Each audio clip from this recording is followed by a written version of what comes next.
வரும் சட்டமன்ற தேர்தலில் நேர்மையான வேட்பாளர்களுக்கு மக்கள் வாக்களிக்க வேண்டும் என IAS அதிகாரி சகாயம் வலியுறுத்தியிருக்கிறார்.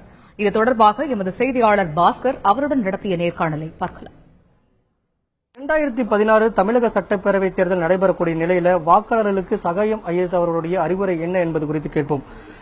தமிழக சட்டப்பேரவைக்கு தேர்தல் நடைபெற உள்ளது. வாக்காளர்கள் எதை அடிப்படையாக கொண்டு தங்களுடைய வாக்குகளை பதிவு செய்ய வேண்டும், அவர்களுக்கான அறிவுரை என்ன?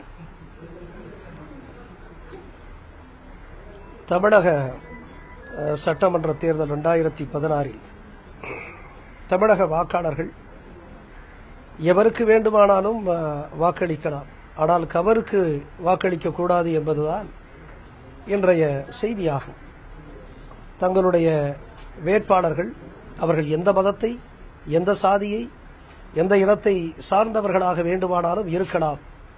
ஆனால் நம்முடைய வேட்பாளர்கள், நம்முடைய பிரதிநிதிகள் முழுக்க அவர்கள் நேர்மையாளர்களாக இந்த சமூக நலன், நாட்டு நலனையே தங்களுடைய நலனுக்கு மேலான நலனாக கருதக்கூடியவர்களாக அவர்கள் இருக்க வேண்டும்.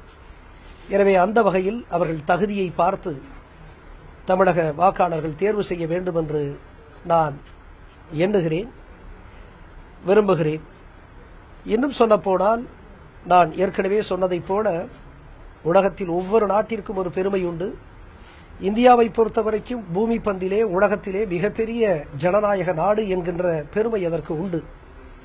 எனவே அத்தகைய உலகத்தினுடைய மிகப்பெரிய ஜனநாயக நாடு என்கின்ற அத்தகைய பெருமைக்கு அடித்தளமாக, ஆதாரமாக அமைவது இங்கே நடக்கக்கூடிய நேர்மையான, கண்ணியமான தேர்தல். எனவே கண்ணியமான வேட்பாளர்களை தேர்வு செய்யக்கூடியவர்கள் கண்ணியமான மக்களாகத்தான் இருக்க முடியும். எனவே ஒரு தலைவர் என்பது ஒரு பிரதிபலிப்பு, ஒரு சமூகத்தினுடைய பிரதிபலிப்பு. ஒரு வேட்பாளராக தேர்வு செய்யக்கூடியவர் அந்த சமூகத்தினுடைய, அந்த மக்களினுடைய எண்ணங்களை பிரதிபலிக்கிறார். எனவே நம்முடைய தலைவர் நேர்மையாக இருக்கிறார், நம்முடைய வேட்பாளர் நேர்மையாக இருக்கிறார் என்று சொன்னால் அது நம்முடைய மக்கள், நம்முடைய சமூகம் நேர்மையாக இருக்கிறது என்று பொருள். எனவே நம்முடைய சமூகம், நம்முடைய மக்கள் நேர்மையாக இருக்கிறது என்பதை நிரூபிக்கின்ற வகையில் நேர்மையான வேட்பாளர்களை, நேர்மையான பிரதிநிதிகளை அவர்கள் தேர்ந்தெடுக்க வேண்டும் என்று நான் விரும்புகிறேன்.